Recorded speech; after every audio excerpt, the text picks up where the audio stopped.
વેપાર કરતા હતા, મોટા ઉદ્યોગપતિ હતા અને મોટા રાષ્ટ્રવાદી હતા.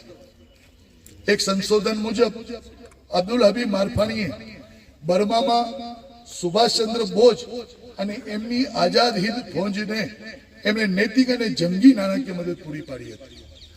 જ્યારે આઝાદીની લડાઈ માટે સુભાષચંદ્ર બોઝ બર્માની અંદર બહુ મોટું લશ્કરી અને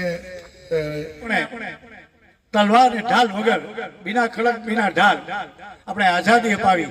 સાબરમતી કે સંત તૂને કર દિયા કમાલ. આપણે એમ કહી છીએ, આપણે જે છે એ પેમ્પલેટમાં આપેલું છે, હર કર્મ અપના करेंगे ए वतन तेरे लिए, दिल दिया है जहां भी देंगे ए वतन तेरे